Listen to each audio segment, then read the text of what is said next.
and we have a guide who knows how to ignite the fire within. What if every challenge you faced, every layer of healing you navigated, every moment you chose growth over comfort wasn't just a random step, but a crucial thread in the masterpiece of who Welcome to you are Rooted in becoming? Roaming, a sacred space Today, for the we're not untethered just looking seekers. back. I am your host, We're weaving Tiffany, it all together. and around here we don't do quick fixes, perfect answers, or spiritual bypassings. This is a place for the messy middle, for the becoming, for the in-between chapters where faith is redefined, identity is unraveling, and the healing doesn't come with a manual. Through honest storytelling, kindred conversations, and soul grounding practices, we'll explore what it means to stay rooted in your truth while roaming freely through your becoming. So take a breath, take up space. You're not lost, and you're right on time. Let's begin. Welcome back to Rooted in Roaming. I am Tiffany. These past 9 episodes, we have journeyed deep into the messy middle, the whispers of the intuition, the shadows of the inner critic, the tenderness of our vulnerable selves, the power of self-love, the courage of boundaries, and the truth of our innate worth. It has been an incredible exploration of what it means to heal, grow, and to come home to ourselves. Today we have a very special episode dedicated to pausing, reflecting, and consciously weaving all these powerful threads together. And to help us do that, to bring a unique blend of fire, truth, and profound insight to this integration, I'm absolutely honored and beyond excited to introduce our guest. JJ Villar is not just a coach, he's a force. He is an international speaker, an elite identity architect, and a co-author of the best-selling book Next Life Next. What really sets him apart is how he shows up, real, raw, and relentless when it comes to helping people rise. As the creator of the execution code and the high-stakes VTM system, JJ leads a movement for driven leaders who are done playing small. He helps you break the patterns, calls out the lies you've been living, and actually do the work to become who you are meant to be and execute at your highest level. His Next Life Next community and 90-day boot camp have empowered entrepreneurs, creators, and visionaries worldwide to rewrite their stories and level up. Starting with radical accountability, non-negotiable daily actions, and the type of coaching that hits you in your soul and dares you to demand higher standards for your life. What I love most about JJ is he's not just about strategy. He is rooted in faith, truth, and the deep inner work that calls you forward. He doesn't just help people hit goals, he helps them become the person who refuses to settle for anything less than greatness by his unapologetic coaching style and soul-piercing clarity. If you're ready to stop cycling the same old story and finally execute on the life you know is yours, JJ's the one who will hold your feet to the fire and help you rise. JJ, it's such a privilege to have your energy and wisdom here on Rooted in Roaming today to help us integrate this journey. So welcome. I'm excited to be here. I've been looking forward to it all week long. So this is going to be a great pleasure and honor for me. Yes. Yes, it is. Like this whole thing for the listener out there, JJ is my coach. I have been coaching with him for the last almost 2 years now. And I have also been a part of his 90-day boot camp, and everything was life changing. From the person who you hear in these 9 episodes, that is my journey. That is my journey of navigating that messy middle, being extremely small, like wallpaper on a wall. And that's actually, I saw him speak and he said that phrase, and that so resonated with me that I seriously searched him out to find him and just stood there patiently waiting while he was talking to someone else, and then, talked to him about like what he said. And I'm so honored to have him be a part of this episode of looking at all these themes and how it incorporates in everybody's life, and also like how it would incorporate in your life and your journey from where you've been to where you are now. And so to recap these 9 themes that we have talked through, it's the messy middle, the granting ourselves permission without not having all the answers. It's turning into our intuition and confronting that inner critic, embracing our inner child and that vulnerable self of ours, as well as cultivating self love and having the courage to set boundaries and knowing that we are our greatest ROI. And then it's also the last one is embracing that friendships and relationships will always change when you're on this growth path. And so my question to you in your journey in from before getting into personal development to the person you have become now, how has all these themes been in your life? I think they're the foundation, building blocks. Without them, I wouldn't be where I'm at. A lot of it really stems from going through, you say, the messy middle, the ugly beginning is what I like to call it. And understanding that through that messy middle of uncertainty and balance, hope and desire, that you can figure out, knowing that you're doing something that matters, something that not only matters to you, but to others, and what that looks like. And there's so many unknowns that I think with all of the episodes you've talked about and touched base on, it's been so beautiful to listen to, because I think that's most of everybody's journey. And Mm-hmm. I think that when we we let go of our own self judgment, criticism, and the shame that we choose to hold on to, recognizing that we're all the same in different chapters of life, that there's no need to hold so much shame or guilt or anger, or frustration, hide for the things that our brothers or sisters to the left or to the right are going through the same thing, and we feel that we're different. But it isn't until we get to speak out and share these experiences, like you've done in your past podcasts, where people can say, "Hey, you know what? There's others that are going through the same thing," and I think that these are all the cornerstones and building blocks to leveling ourselves up. Mm-hmm. I completely agree. And I love how you said that it is like for speaking out. And you've known me, I've said I've never wanted to speak out or be a forefront or anything. And look at, I have a podcast now. Um, but it's been so powerful. And to know also, like, I have had people that have reached out to me, either that I haven't heard from for a while or they are close and they say that, listening to this, it is so helpful in their journey. And that is means so much to me to hear because as you like I have felt alone in this. And like who else has felt alone? Like how you said, we have people to our right and left that are going through the same thing, yet we think we're all alone in this journey that we have. But in actuality, we're all going through it. It's just speaking out and speaking up and letting people know, yes, this is what I go through, and I'm still going through it no matter, you know, I be a few, how you said, chapters ahead of you, still going through it. Yet I'm here and I've done it. And hey, stand by me and we can do it together or guide or help and whatever that way looks like. So it's so powerful to, hear you say that as well as like voice the things like guilt and shame and frustration and anger. That was definitely me in before I met you and before I even started my healing journey.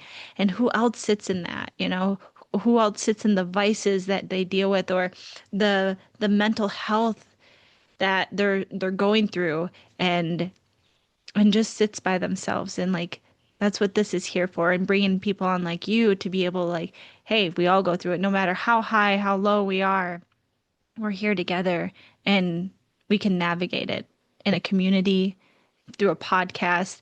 And it's just, yeah, it's just powerful. It really is something to be said of just watching your journey. When we did meet, like we said earlier, one of the phrases that I've said for a real long time is people um, walk around life pretending like they are the wallpaper when they're designed to be the superstars of their own life, to shine in their own light. And I think that we're just in such a place where uh, we're chasing, trying to be whole, but that's the place Mhm. where we usually Oh my start. gosh, yes. But there's so many fragments and pieces that are torn apart by comparison of what's out in the world, that we lose focus of what we should be looking at within and watching your growth, your personal growth, not just from coaching you for this long, but just from listening to your own revelations, your own epiphany, and sitting and watching the stillness that you've grown into and saying, hey, I stand for something, going from I don't want to be the forefront of anything, I just want to be the background or behind the scenes of anything, to saying I want to be the lamp for others to shine underneath. It just speaks volumes that when we when we start looking within ourselves and we really do that internal work, we automatically become and lights up somebody else's dark path. And Mhm. to see you do it is one of the reasons why I was so excited to be on this podcast. Well, thank you. Yes. And you have been a guide as well as you've been a light for me, to be able to navigate this and that curiosity that I have. And it just, I always have been curious, but it has grown so much more. Like, especially in these last, 90 days, just how much my curiosity has grown. And to also be that light and what that looks like. And it's that inner work. And to face ourselves, and it's challenging. And so my question to you, like, when you've been doing your inner work, what story has brought you face to face with that inner work? It's a good question. I think the biggest challenging question um, that I've faced is is what I want for my life, my human flesh desire, or is it what my God and Jesus has wanted for me? Now, I say those words to anyone listening. You know, I never try to preach my beliefs on and shove them down anybody's throat. My hope is that people will find their way through their own spirituality and relationship with God and Jesus on their own, like you have. Uh, for me, it came from a practical place of understanding not the religious aspect of it, but the question of if there's a human being out there that once lived, that decided to die for me so that I could have a better life, why would I ever want to reject that? There's nobody in my life currently living, family included, that would ever go to that length. And if there's a human being out there, whether I've met them or not, that was willing, or was their whole sole purpose was to die for my redemption, why wouldn't I give them some time, some thought, some curiosity? Mm. And in that journey, I started asking different questions. And when I found my faith and became a Christian, of which I'm still figuring out what that even means. I know I have a relationship with God and Jesus. I'm still figuring out what it means to be a Christian. I sometimes think I'm a lousy one. um, However, my challenging question is I want to be removed from the equation of what I want. And I want to be divinely appointed and directed in something greater that I could ever fathom that would be possible. At the end of Hmm. the day, my brain's only so big. I only have so much experience. I don't have that much education from a scholastic perspective. I've got a lot of world experience. And if I know my human limitations, no matter how much inner work I do, or how much I meditate, or how much I connect to my spirit or the spirit, which now I know it's the Holy Spirit, I'm still limited. And so my challenging question is if my human body, my human desires, and my desires of the flesh in this world is is limited because of the resources, intelligence, expertise, or experience that I have, what would my life look like if I gave it to my divine God and Jesus? And so wanting to get out of the way and let God lead rather than driving the goal, that's been the challenge. And that's been my journey now. Um, It's funny, like you said all this because episodes to come, we'll hear my journey of it all. And it has, and you obviously have been there through every bit of it. When we first started, I was like, yep, I don't talk about God like at all. Nothing at all. And then, and it stayed like that for what, the year and a half, almost, almost going into two. And, uh, and now, how you said, like driving it. And for me, it's control. I am such a control maniac. I have to be in control of everything. And there's no leaving it up to faith. And faith is just a religious word and going on and on and on. But how, as your powerful thing that you would always say, how true is that? And it's not. Faith is not a religious word. It is in the, religion does use it, but it's so much more. It's such a big word that means just so much more than what at least I put that definition on it. And to let go, to slowly, I haven't fully let go of control, but to slowly let go of control and let that curiosity in and to see, and not only to see, but to admit to myself, did I even truly believe? Like, was I even a true believer? Or did I just say things? And this is the messy middle that, we covered in episode one.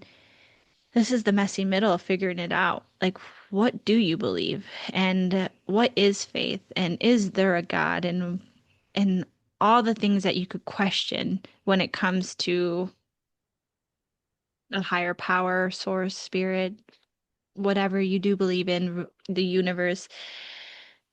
It's so profound when you sit and ask powerful questions and like how true are the things that I used to hold on to and what can I let go of and what can I get or what do I get to be curious about now and and leaning into that and giving it up to something higher than yourself and just staying open and curious is so powerful how things start to align in it. So talking about alignment, where in your journey have you seen when you finally let go and give up to, your God and Jesus, what has aligned for you?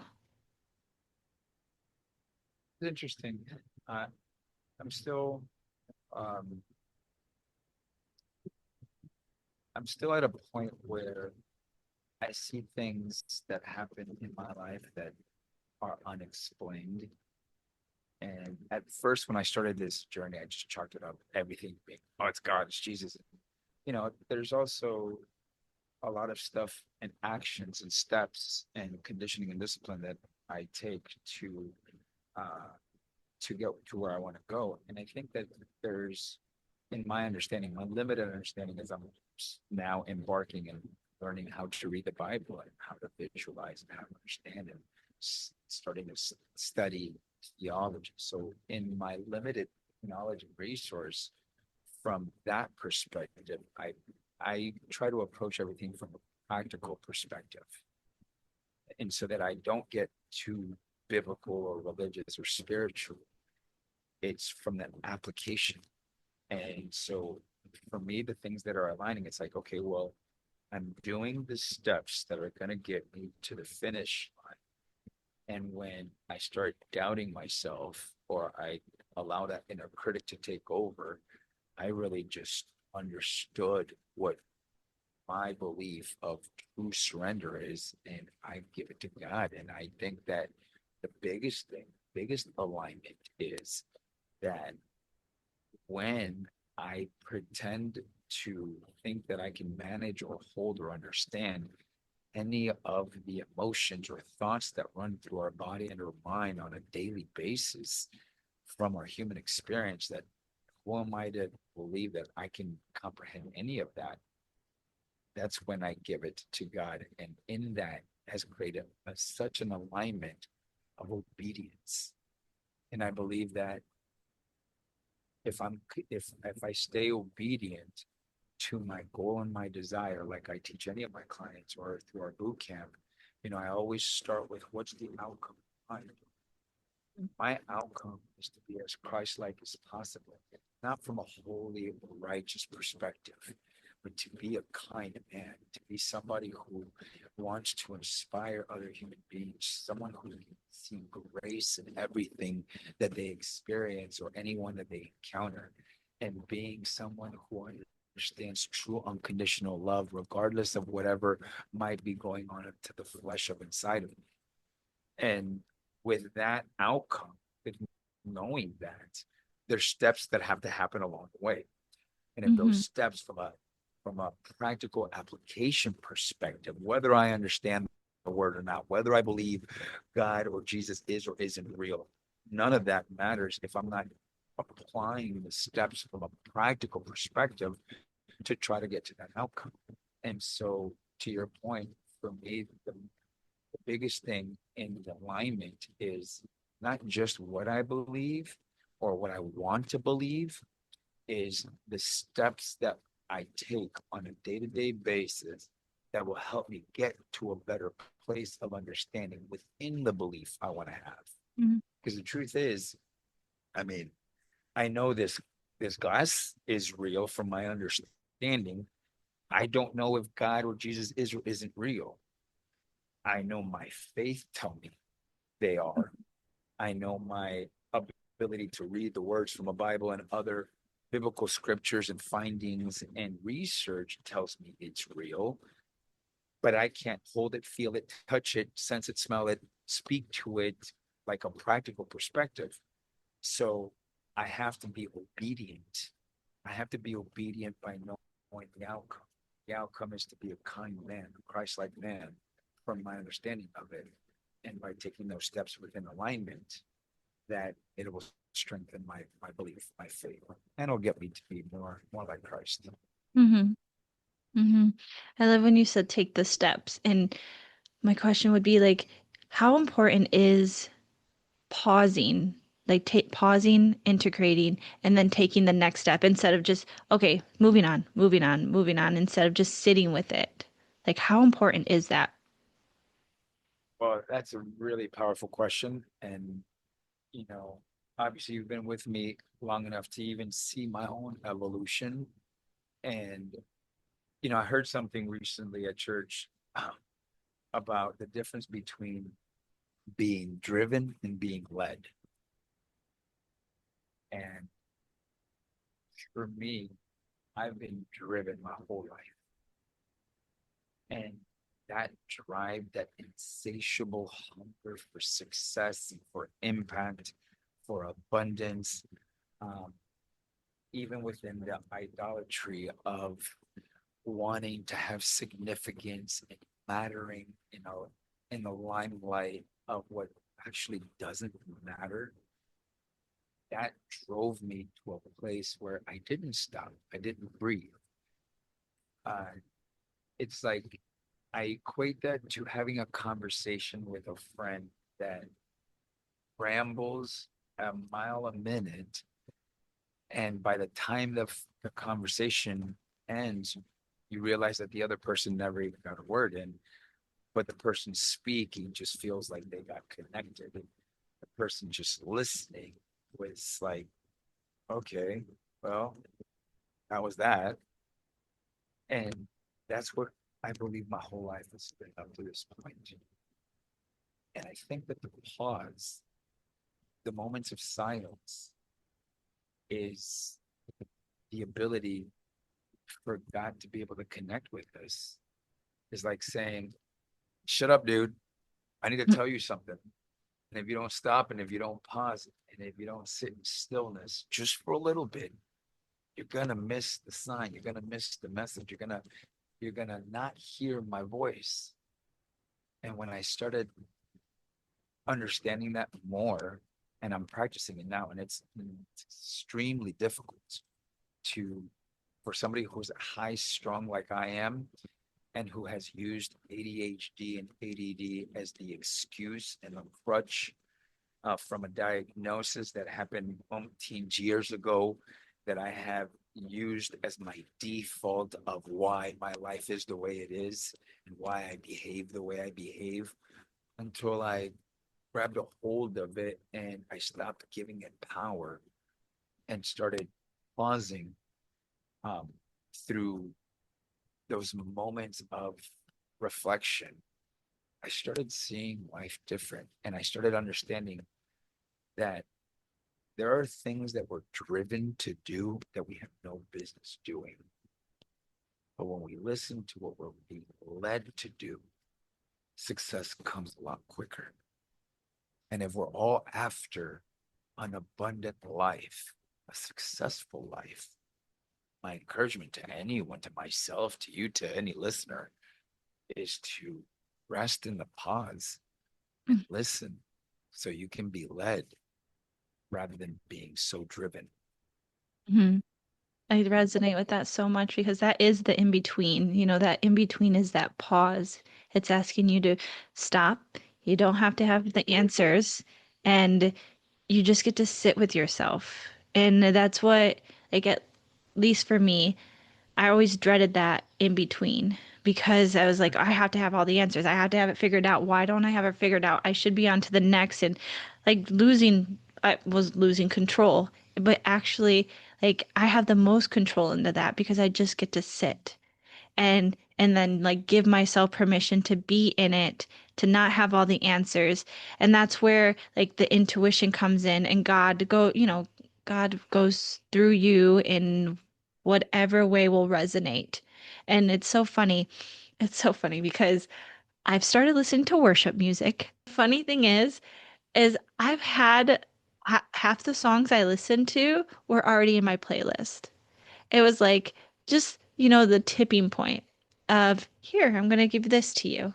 Listen to it. Oh, you love it? Great. Let's do, and go for me, it went through music and then it went through people that are close to me and then it was communities and I would fight every bit of it because it's just not something I wanted to listen to or hear or even speak.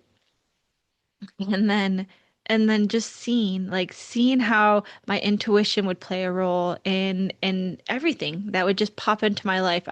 It's been, I don't even know, this past, like when I was in Michigan this past week, it's just been just really funny to see how everything aligns and how being just paused because life right now, I'm in a season of challenge, which is beautiful because not only is it challenging, but I'm also learning and being curious about something else that makes me feel so free and being able to pause. And I am definitely a feeling kind of person. Like I have to see how it feels in the inside and how you said your ADHD and all that has kept a grasp on you. My feelings and my emotions have done that for me. Like I know in some of our coaching sessions, I was like, I'm just this way and I don't want to give all the high energy. I'm not all the things. And but now, if I let go of the emotion aspect and I am such a feeling person, just sit with this inner peace of feeling I've never felt before. And it's been so profound because I found it in this pause. And not all in-betweens are going to be a challenging season. It it's just that pause allows you to get the intuition. It also allows you to confront that inner critic that may be telling you certain things of like, you have to have it all figured out. You're worthless because you don't. You're not enough because you're not successful. Like, you get to sit with that as well and be like, no. Or how true is that, Or all the things to be able to have that conversation with yourself as well. And like, I've been sitting with that too, of like having these conversations with my inner critic and just talking and then introducing the things that I have of already, the my self-love and my boundaries, and setting a boundary with my inner critic, being like, okay, this is what you get to say to me. And if you start to say something else, we're just not going to have that conversation right now.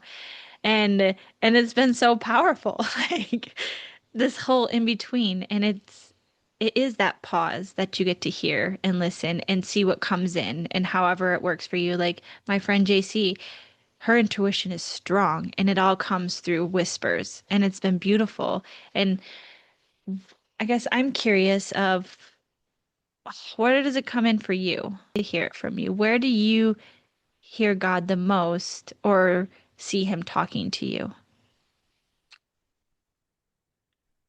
Uh, this has been one of my biggest challenges. I know that I've had, I've heard God's voice in different uh, seasons of my life. A lot of them came through desperation and moments of extreme pressure and pain, where it was the total and utter moment of surrender. Um, right now, I am struggling with when I feel that it's God's words, visions, voice. Immediately, my mind goes to, oh, it's just me. I'm telling myself this. It's my inner critic or my higher voice, and it's that's my gut. It's intuition, and I start giving it all of these different names. And like you, for me, music is everything. I listen to worship music on a daily. I work out to worship music. That's like I get a better pump when I'm listening to God. I'm jamming out. Uh, you know, I found that when I'm in prayer, meditation part of the prayer, meaning the silence of it after I speak and I'm around nature, I just listen. And instead of questioning, this is the challenge that I've been going, instead of questioning when I think I see something or I get a gut feeling of this, I, I no longer say it's my inner critic, it's just me telling myself it's my gut. I'm allowing myself to just say that's the Holy Spirit speaking, and I get to assign the meaning. And I prefer it to be the Holy Spirit, whether it's right or wrong. I don't believe that any action that I take moving forward is going to lead me astray. Like, what's interesting is, you know, you talk about that messy middle. The best depiction that I could put is the cocoon, the in between of a caterpillar to a butterfly. You Mm, know for a fact there's a caterpillar. We know for a fact there's butterfly. You know for a fact something powerful, majestic, magical, transformative, and completely mind blowing happens in a cocoon in the between. Can I get from one to the other without that in between? mm, And I think that when I sit in stillness, I find myself asking if I was going through that process of going from a caterpillar to a butterfly, and I was in a cocoon, and I just envision this. I'm a very visual person. I'm sitting there just dangling somewhere, and I'm just in this cocoon. I have nowhere to go. I could either find myself wrestling, trying to beat myself out into the world earlier than when I'm ready to, mm-hmm. or I can just accept I could just accept that that's where I'm at. And I could just sit in peace and allow, I don't know the true process of what happens inside of the cocoon, but the development of the wings, the transformation of the shape of the body of the molecules, of whatever actually happens inside of it. In my mind, I can only see it as myself saying that if I don't allow myself to embrace that moment of stillness and quietness, then I'm not going to shape into the thing I'm going to become, and nor will I have the strength to break through the actual cocoon, the outer shell, to become the butterfly.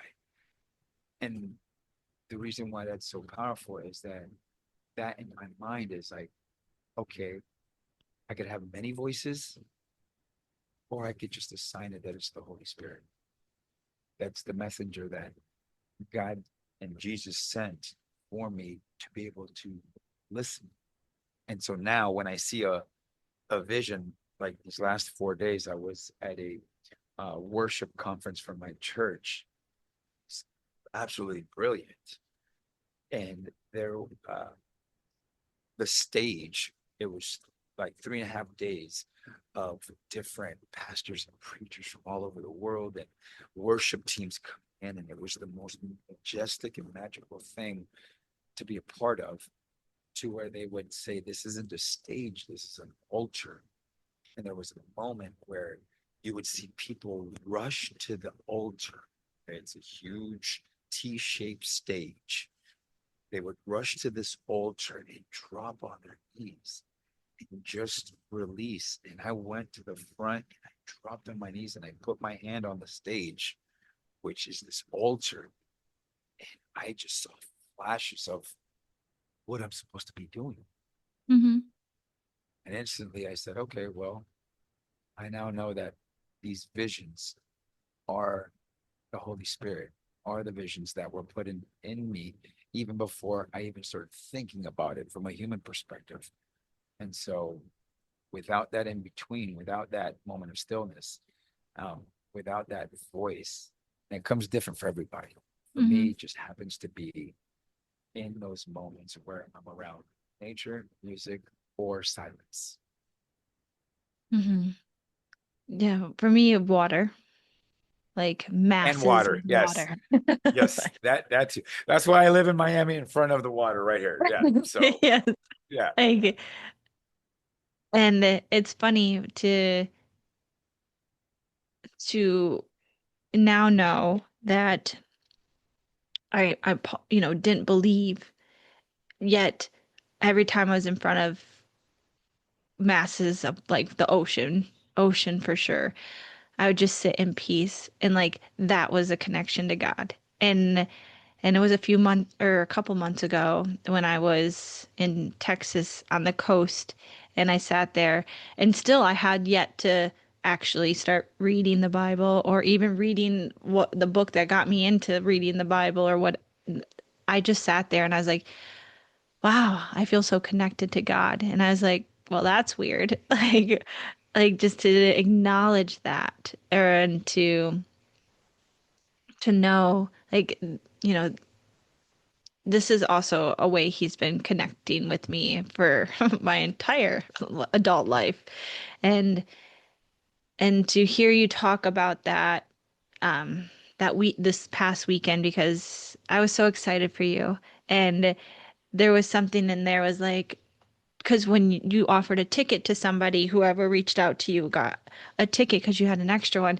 Like I was this close, and I was like, maybe I should. Like I'm on this journey, and for the listener out there, like everything happens in your own time. And if you like, JJ knows me very well. I do things in my own time. And sometimes it could be, a couple days, and sometimes it could be a year and a half, who knows, but I do it in my own time. And then it was like, I'm not ready yet to step foot into a building that worships, because I'm still like, I love what I do now. I love waking up, grabbing my my blanket and my sheet, go out on my patio set, lay down, and sit in silence for about 5 to 10 minutes, and then I'll journal something, whatever comes to my mind if something does. And then I'll jump into the Bible and I'll read 5 chapters.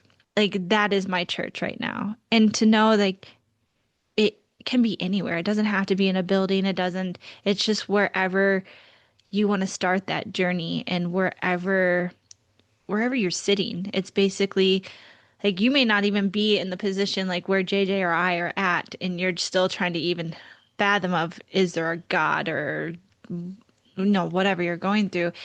It's just being open and curious and listening to whatever pulls you, like the water pulls me, nature pulls me, and nature, water pulls you. Also, music. Like I've noticed that it was reached through music as well, and it's just sitting with yourself and especially right now if you feel lost, because how powerful it would be just to surrender, like how you said, surrendering. And I guess for a listener out there that's struggling, maybe not even where we're at or where you met me first, where I couldn't even say the word God and and just didn't want to talk about that. How would they start building this foundation of like this brave exploration of finding faith in God or Jesus and whatever they believe? I know that it's it's different for everybody. My my hope is that for most people don't get to a point of such excruciating pain that they're left with no choice. I've experienced what that's like. In fact, I've been baptized um, different times from childhood to adulthood. Some were forced through my parents. Uh, some came from desperation.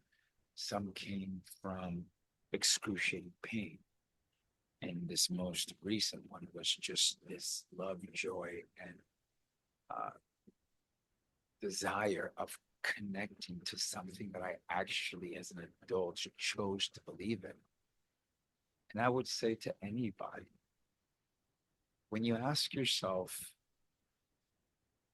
through thick or thin how you want to enjoy life, let's just say, and again, there's not a lot that I can quote from the Bible, and I don't speak on more than I know. I wish I knew more of theology. I wish I knew more of the Hebrew and Greek and the history of where all of this came from in Jerusalem and all that stuff. I wish I knew that, and I'm going to be on that journey to learn more, to educate, so I can make my own conclusions. But I come from a practical perspective, from the personal development side, from the practical psychology side. You know, I coach. I've been coaching for such a long time, and I've seen so much pain in so many people. And one of the common denominators is the feeling of being stuck and being alone and not knowing, and the limiting beliefs and the doubt, the self-negative talk, the constant beating yourself up. And, you know, we're so good at this voice that we have created and has been instilled in us since birth, because that's how our brain is designed. Our brain is designed to protect us. It was just never educated on how to speak to us. And it's constantly telling us to be weary of everything and everyone, to stay protected in our comfort zone, which majority of the world knows that nothing great comes in comfort, not in that zone.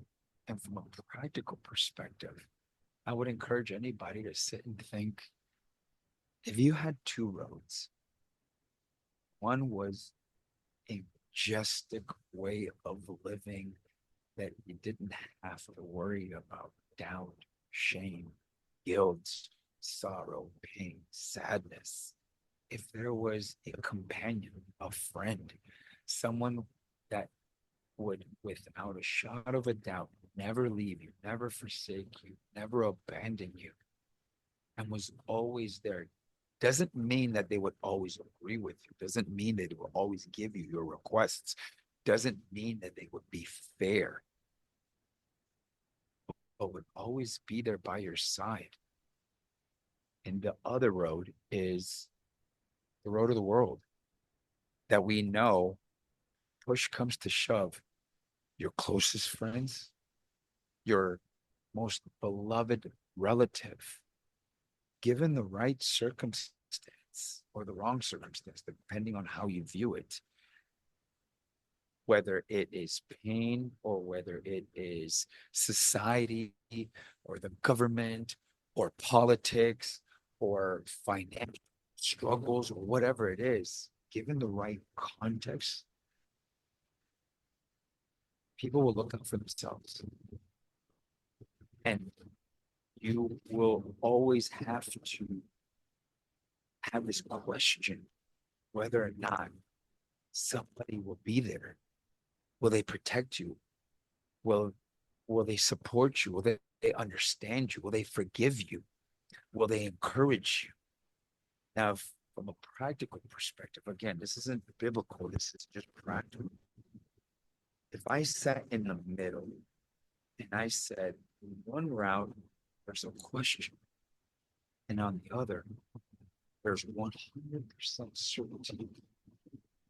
As long as I say, I believe you're there, I make that choice and I surrender to you. You laid your life on the line for me. I'm going to choose you. And so, to anyone in this explorative road of uncertainty, there's not much you have to know. You don't need to know the Bible. I mean, I encourage you to read it so that you can start knowing God, knowing Jesus. However, if I had these two choices, I would take this over my family, over my friends, over the world, over politics, over financial struggles, over anything, just because I know what my inner critic does to me. It beats us up. Mm-hmm. And if I could just say, if I go this route, there's going to be an angel speaking to me, loving me, encouraging me, supporting me, not having me live in shame, guilt, or sorrow, or pain, or anguish. Like, I'd rather pick that. So just by flipping a coin and saying, which one do I want? I'm gonna choose that one. Yeah. And my struggle in my journey was, oh, don't have anybody tell me how to live. Don't give Mm-hmm. me rules. Like I defy authority. And I fear and feel that where most people are, and again, this is a hallucination and just my own interpretation of the world. If they're anything like I was, I didn't want God to tell me how to live. Like, but at the same time, it's like I'd rather have somebody who loves me, supports me, understands me, encourages me, would never shame me, would never forsake me, would never leave me. Say, hey, here's a couple of guidelines. Mm-hmm. I'm okay with that. I'd choose that versus the government, politics, racism, societal standards of comparison, social media, and all this and that. Like one way or another, someone's telling us we have to live by someone's rules at some degree. I'd rather choose that one. Mm-hmm. And so, to someone in that exploration, ask yourself. Now, you might not be ready to choose this side. You might still want to go and battle out the world and society and government and politics and financial whatever. Sure. But when you get to that point, just ask yourselves, what if I chose a different route, a different belief, different set of rules? What would my life look like then? That's Mm-hmm. that's all we can actually ask of anybody. Because I wish at the end of the day, I wish people saw or knew what it's like to know what I know or what I've seen with the limited knowledge. Two different things. There's a lot of world experience that I know. There's a little bit of knowledge that I know from history and theology that I can't quote and I won't pretend to.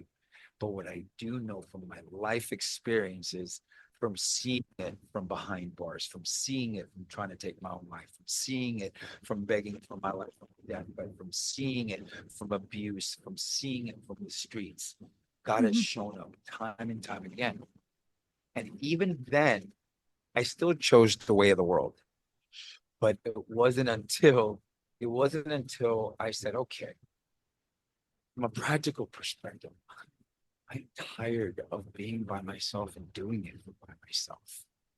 And if it's going to take for me to claim surrender to a man named Jesus Christ and to this thing called God that I don't understand, I'm going to start there because all of this stuff hasn't worked. Mhm. That's what led me to. I like how you said like your journey, you described it because it is like that. For me, I was on my healing journey and I have my master's in psychology and development and all that. And I understood that aspect of it. And I was like, okay, like, and when you would talk about it, like when your Jarvis, like and how you designed it and it was from a practical standpoint and but putting the Bible and all these books within it and I was just like okay, I'm curious, um and to be in that space too, and I'm more in it for my growth and healing, and to that definitely needed to happen first before I would be more open to anything else. For the listener out there, of how you start figuring out, like for JJ, it was the practical development and being in that space and then let it surrendering. And like for me, it was my healing and growth and then surrendering it all. And and having the two paths and going down the one where you're fighting and controlling and don't want rules or any of that, and what would it look like if you just paused for a second and took what you already are in, whether it be, a stage or a season of healing or growing or learning and being in, personal development, or gosh, anything. You could take it from anything. God is in everything. And sitting with that and just being curious and looking to surrender and just okay, I'm ready. I'm ready just to be open and curious. And that's like all he ever wants, you know? Like when you said in every stage that you said, from like death and prison and self-harm and all that, he was there shining and being like, "Are you ready yet?" That's Yeah. how I feel, at least. Like every challenge or every season that's challenging, he's standing and like, "Are you ready yet? I'm here." And jumping then instead of nope, not ready, I'm going to still fight my own, and how you said, you were in alone of it all, but he's always by us. He's just Yeah. waiting for that when you're ready or when you're willing, or even that little bit of surrender, like letting go of the control or the driving or know it all or whatever it may be for you. Just he's waiting of like, are you ready yet? 'Cause I'm ready. I've been waiting to love you all my life. So like, let's jump in. Like, are you ready for this? 'Cause you're not getting the full version of it over here. And that was something when I started this journey of reading, and he's like, it's all love and it's all this, you just have to trust. And I was like, is it though? Like, I don't feel you loving me. I don't feel certain things. And then like a voice said, well, how is the love from such and such? And it just started getting me to question and everything of like, oh yeah, so what would it look like if I just embraced that something loves me so deeply and unconditionally that no matter any challenge of season, they won't stop. Because others have when I thought they should love me the fullest, or that was the way, or that's how we would think, whether it be parents or siblings or relatives or your best friends. Yet That's not how it always works. It's like, what would happen? It's always interesting, and I love that when you talk about the love aspect, if we're talking from God's perspective, I always hear the biggest battle of people's disbelief in it is like God's supposed to be all loving, and why does he let bad things happen to good people, or catastrophes in the world and whatnot? And that's under the assumption that we actually know what love is, or that I believe I say this to myself when there's things that I don't understand, and I can speak about this openly. Like, I don't understand why my mom is paralyzed, sick, on a bedridden for over a year. I don't know why her husband has lost half of his face to cancer. I don't know why my father is battling Parkinson's in a retirement home where he's just rotting away. I don't know why such horrific things are happening to such beautiful people. And I could easily say that God doesn't love them. And at the same time, I know that I've said that before I really got into understanding what real faith was and what the abundant, unconditional love of God and Jesus was. And when we see things happen around the world that just doesn't make sense, you know, that's coming from a limited perspective, from me seeing the world from my lens, from an ant.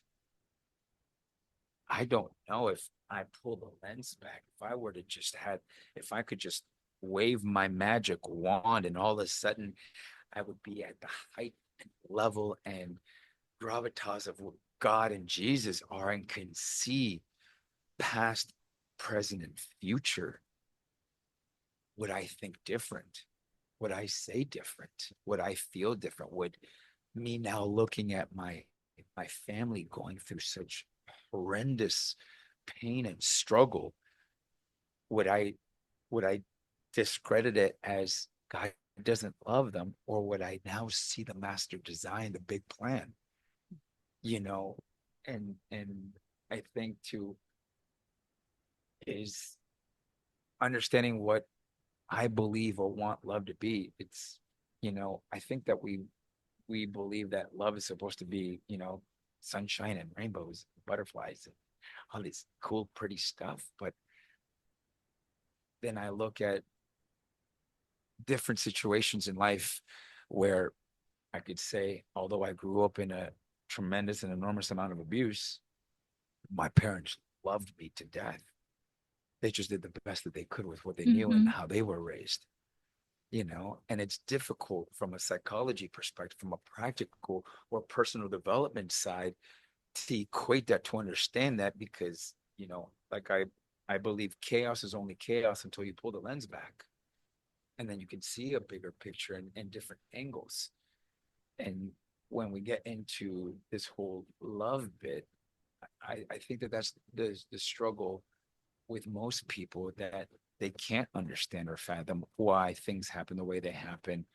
And the biggest example, as I started learning more about, like, I want to say, and don't quote me, but I think it's like the book of Exodus, where it talks about, Noah's Ark, I think it was, and where basically God ended all life except for Noah and his family and all the animals in the ark.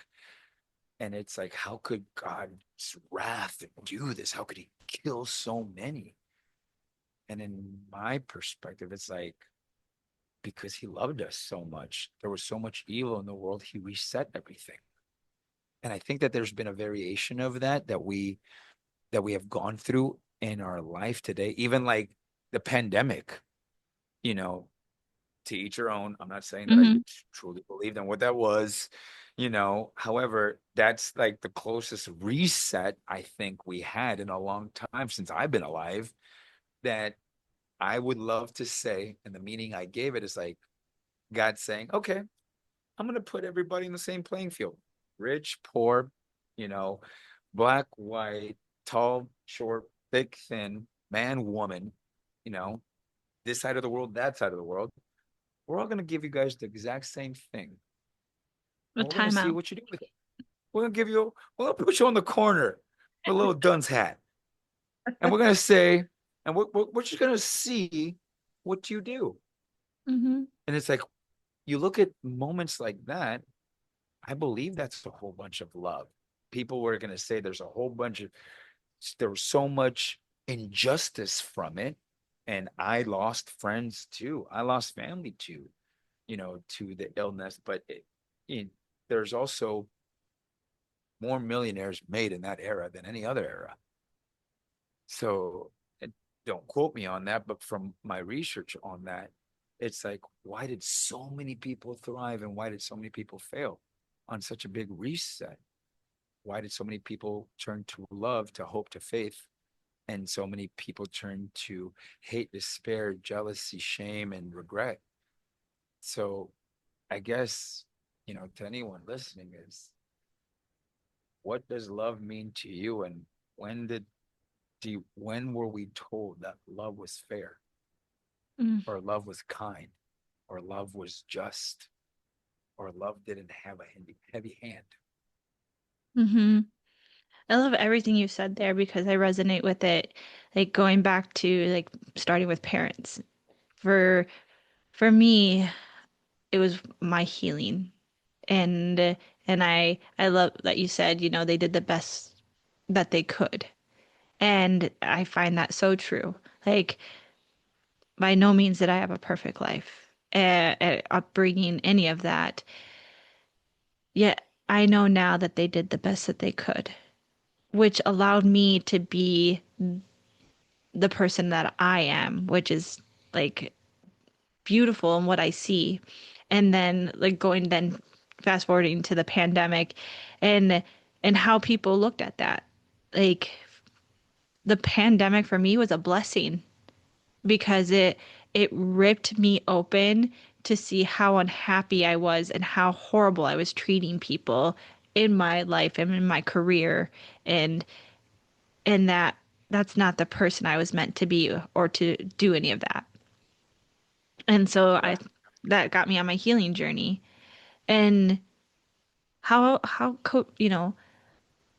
what if we took it and looked at it differently? I am on Mondays actually.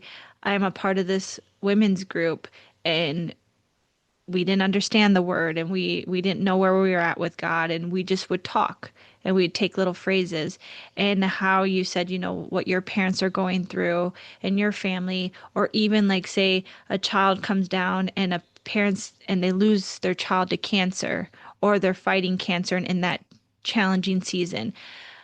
It was interesting that like this was brought up and it was like, what if that when we're sent to this earth that we already know we're going to go through these challenges and we're choosing to, not only because at the end of it we're going to get something out of it, learning the finding the God or whatever that looks like, but what if they're also supposed to teach us something, like from the child that may die or may not, but going through that challenge of figuring it out, like what beauty can come through that instead of just looking at the worst case scenario. What if, as challenging as that season is, what if they already knew and they're supposed to be here to teach us something?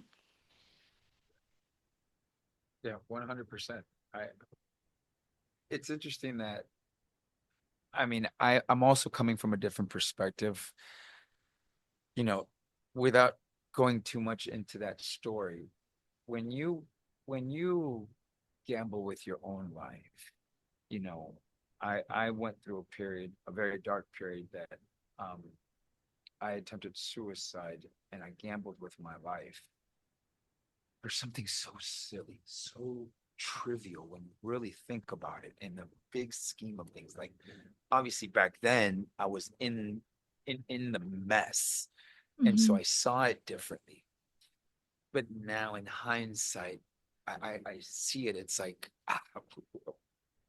I was just dumb to even um, gamble this blessing that I have called life Uh, However, from that perspective, I see things so differently. And as humans, and I'll speak just from my perspective, we we fear um, something we know so little about. It's one of the most feared moments or challenges. It's like, I don't know what's going to happen. I don't know what happens when we die. I can have all these beliefs. I can assign beliefs. There's mediums and fortune tellers and psychics and people that have had near death experiences. Then they can share all of their insights and tell me this is what happens, from we just go straight back to dirt. Nothing happens. We see a light, we go through a tunnel, we get to God, we'll go to hell. Like there's all variations of it. It's no different than being in, you know, elementary school or junior high and listening to a whole bunch of high school kids telling us what high school is going to be like. We don't know Hmm. that. We've never been there. We hear horror stories and we hear great stories. That's the way that I equate it in my mind. But yet we know so little about it and we'll do everything in our power to avoid it from one view, or we do everything in our power to get to it, called living the way we want, sinning on a day-to-day basis, depending on which lens you're looking at it from. But my point is, I at the end of the day, I know I'd like to pretend that I'm smart enough to know, or we're not the only beings in this world. I Hmm. mean, this galaxy is infinite. I'd be naive to think that we're the only beings in the world. I look at the eyes of my dog and I see Christ in his eyeballs, and I'm like, you're a four-legged creature. I look at an ant or a bee or a butterfly or a bird, and I see so much greatness, and that's just in this one little bubble we call Earth of infinite stars. There's more stars in the skies there than there are grains of sand on a beach accumulated in the whole world. And so I'd be naive to think that there isn't more out there. So therefore, if I'd be naive to think there isn't anything out there, or we're the only beings, we're the only greatness of the world, what happens when you die? Hmm. Like I'd be naive to think that like this is our only experience. And so, when I look at all of the bad things that happen in the world, like death, like cancer, I've lost many loved ones and family members to that, and to different illnesses or freak accidents and even murder. Um, I believe that we'll either live long enough to learn the lesson or live short enough to be the lesson. And whatever that is going to be, you know, I encourage anybody, when you have this true level of faith, I'm not even going to call it knowing, and I'm not even going to call it knowledge, because it transcends that. When you have this level of faith and assign a belief to somebody, like I would to God or to Jesus, I accept the good and the bad. I don't will it, want it, or wish it upon anyone. But I also know that I'm only seeing things from a very ant-like perspective, when there's an infinite global universal lens that I can't even fathom of what that'd be like. So let the bad, let the good happen. Not that it doesn't hurt, that I don't feel, and I don't will it or wish it upon anyone, but there's so much more we don't understand. So why Hmm. worry? Hmm. I agree. And have that perspective, like that mindset of lack instead of just there's going to be abundance of good or something that will come. And it may be challenging, yet guess what? You get to learn from it. So I love that. For the people that are, for the listener that is in this stage and maybe in that mindset of lack or haven't reached that like abundance, where can they start? What practice? How about what practice can they do for move forward with in real time to be able to start there? It's funny. You would have asked me, uh, you would have asked me last month, I would have come up with a really witty, clever personal development answer. Um, um,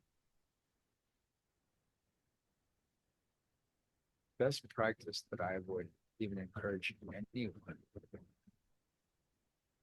is to seek.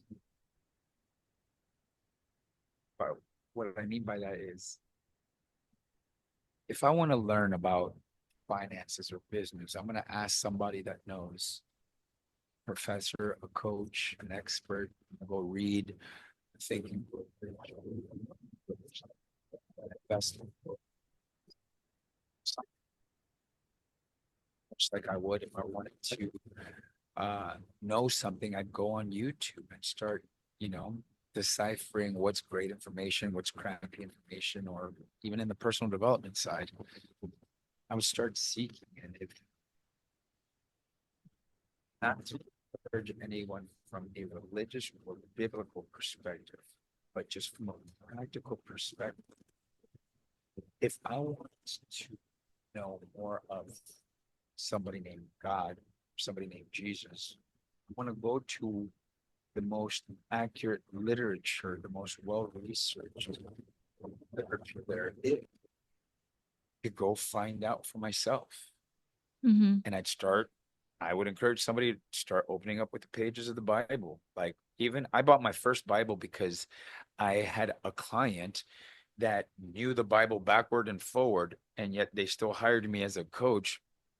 And everything that I said to them from a personal development perspective, they rebutted from a biblical perspective.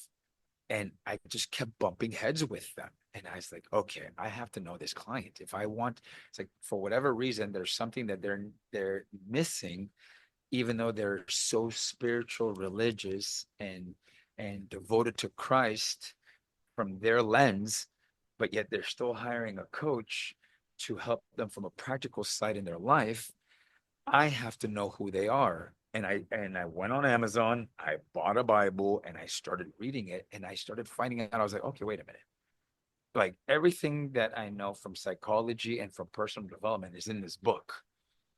Some of the greatest books, from As a Man Thinketh, that line itself is in the Bible.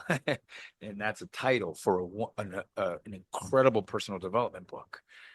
Think and Grow Rich principles are in the Bible.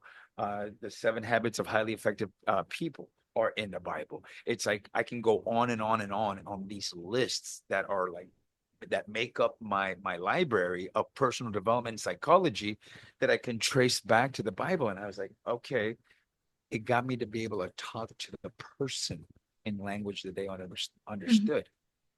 And so, from the practicality of it, is search, ask questions, ask powerful questions. If you want to struggle longer and have more pain and hold more shame and have more sadness, do it more by yourself. Continue on that path. There's no wrong or right. I'm coming from a perspective that I've gone through the psychedelic journeys. I used to pray to the blood moons and the stones and the sage and the blue moons and everything else, and the drum circles and all of the source language and the universe. And I'm not saying any of it is bad. I'm saying it that when I got to a place, I seeked the information, and I went through all of these chapters to find myself to God and to Jesus. Mm-hmm.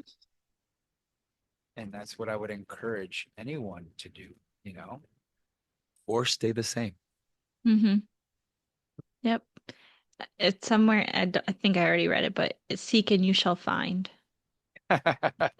Like, Amen to that. like that's what that's the journey that I'm on. Seek and you shall find. And I'm like, oh, okay, cool. And it's true. So we're gonna so slowly wrapping up. I have just three rapid questions for you. Um, what question do you ask yourself when you feel stuck? What questions do I feel when I'm stuck? Okay, I have to ask for a clarifying question because I would ask myself a different question depending on the context of what I find myself stuck in. Can you give me kind of a It's not window? what's great about this. I thought that would be your first number one question. So, no, my number one question of what's great about this is when something goes wrong. Okay. So if something goes wrong in my life, it's unfavorable, then I say, well, what's great about this? Okay. So, but if I'm stuck, if it's a good one. Let me see if there's one common thread when I'm stuck.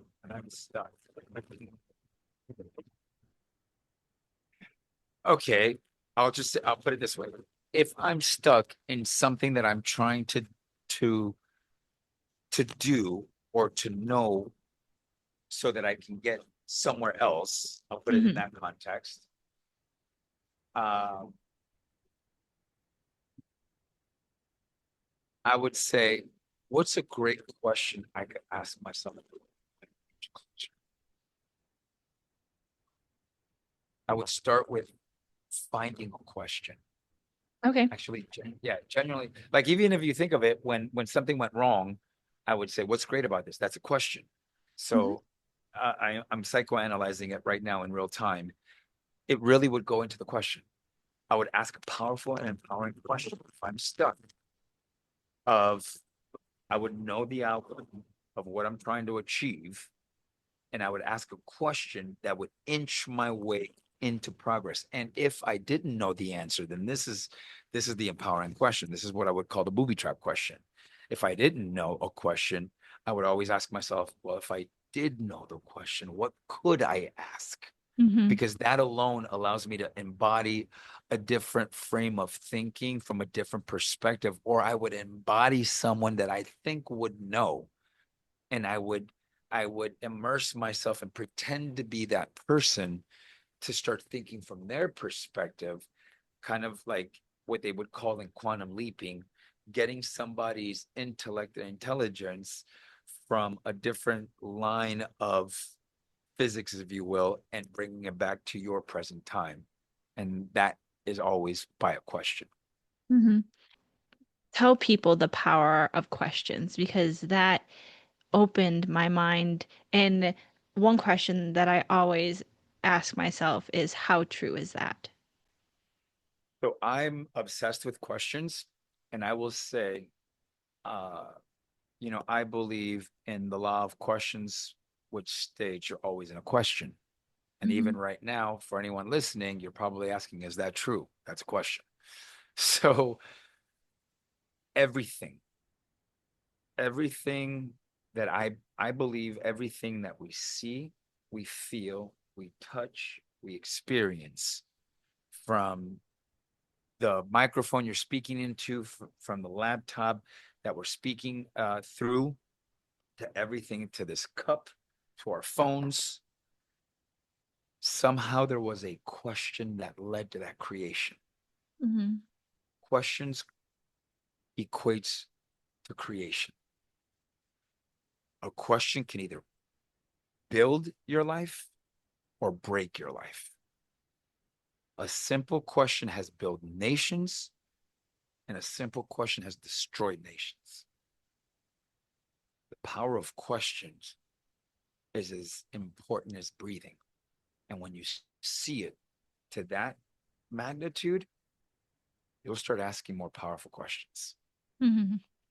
And that's what's really nice about your Next Life, Next book that you did with Marja. The power of questions is in there, as well as like the law of choice and having both of them. Because once you ask the question, you have a, you get to choose whether you continue to ask powerful questions to lead you to another answer, to then choose what you do. And like that's been really huge to like read and learn about and have you educate us about it. What is a non-negotiable for your growth?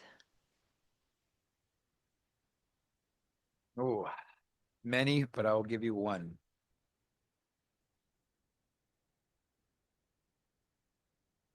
Jesus, Okay. without a shadow of a doubt. That above all, above everything I've ever gone through in my life, every book I've ever read, every experience I've ever gone through, every bit of knowledge of psychology or personal development skill, tool, anything above all is Jesus, my relationship with him. What does being rooted look like for you right now? Look like to you right now? Rooted for me means letting go of idolatry, my idols. And by that, I mean myself included, Hmm. letting go of thinking that it's my greatness, that I'm amazing or that I'm great at this. I truly am multiplying the gifts, uh, the the message that I was gifted, the talents that God gave me. And I am doing my very best uh, as a flawed human being to understand it quickly, know what to do with it, and taking action on it. Hmm. And we're all flawed, and it's just navigating, and for at least me too right now is what is the design? Like where are you leading me? And knowing and having faith that wherever it is, that's where I'm meant to be. And and not to control anymore. So, so I wanted to thank you so much for joining me today on this beautiful journey. And letting also giving you a chance to let people know what you have going on because I know you have the Next Life Next book, you have the community, the Next Life Next community, and then you have your boot camp and you're going into the second stage of it. And so just share everything that you have going on and where people can find you.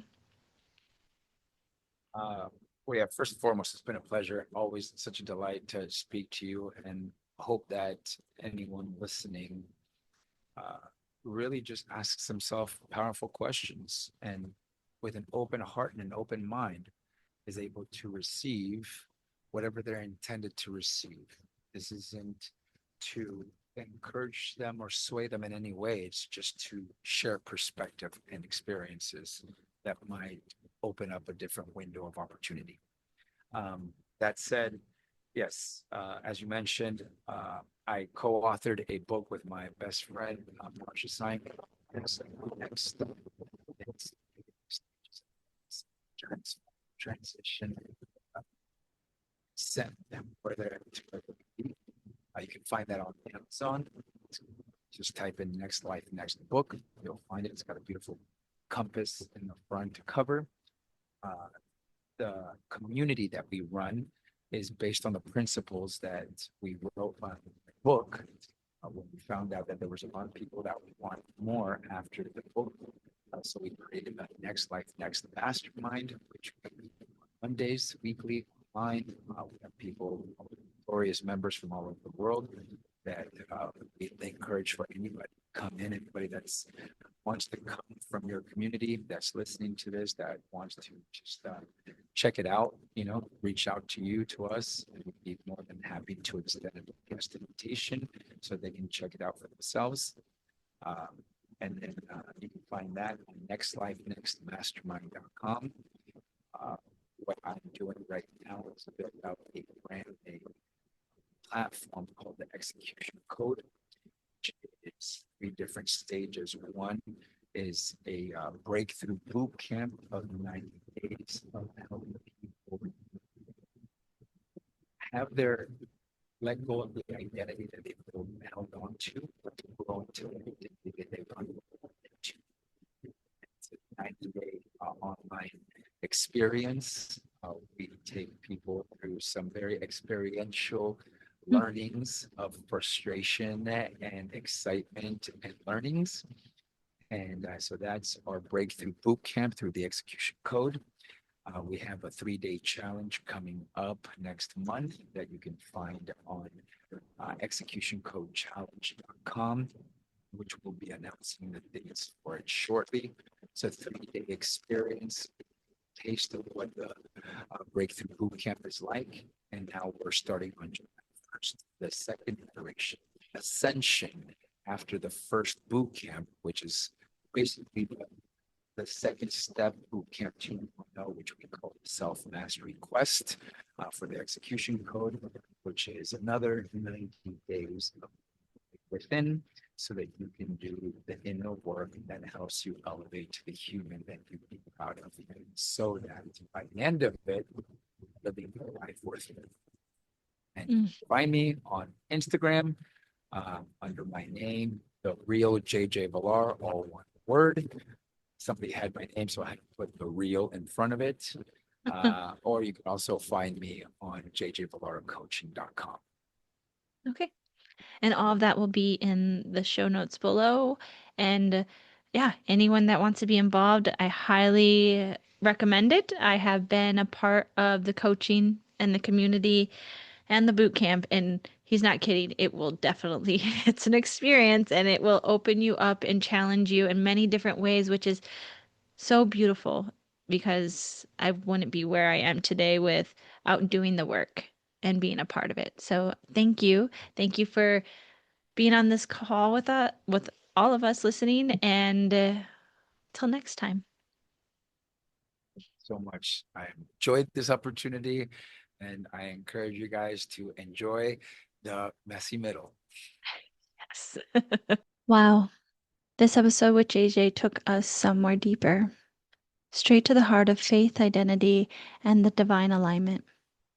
We started with the intentions of reflecting on the core themes we've explored this season: the uncertainty, the intuition, tending to our vulnerable selves, self love, and claiming our worth.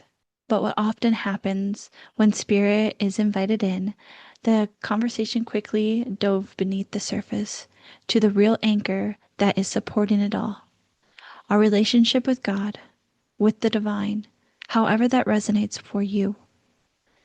This wasn't just about integrating personal development tools. It became a profound exploration of surrendering to the truth of who we are designed to be, seen through the lens of scripture, unwavering belief, and the deep sense of divine purpose.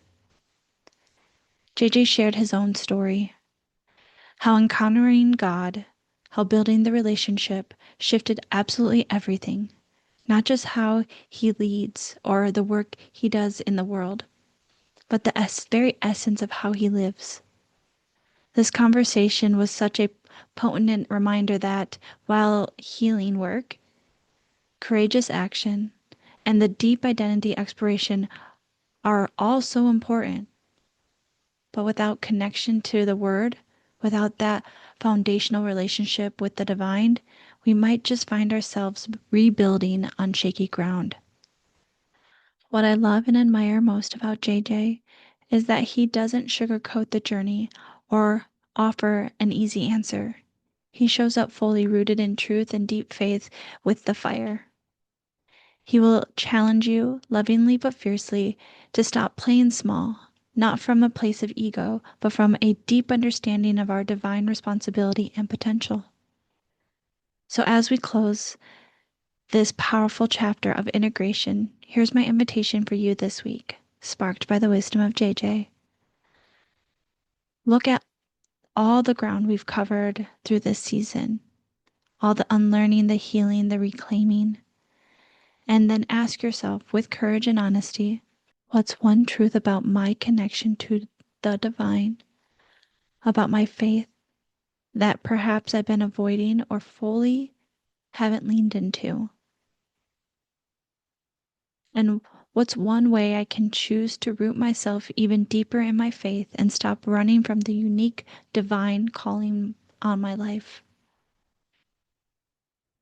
If you're ready to stop circling the same old story, and start walking in the profound truth of who you are and who you are called to be, JJ's work will absolutely meet you where you're at, and with love and fire, will not let you stay there.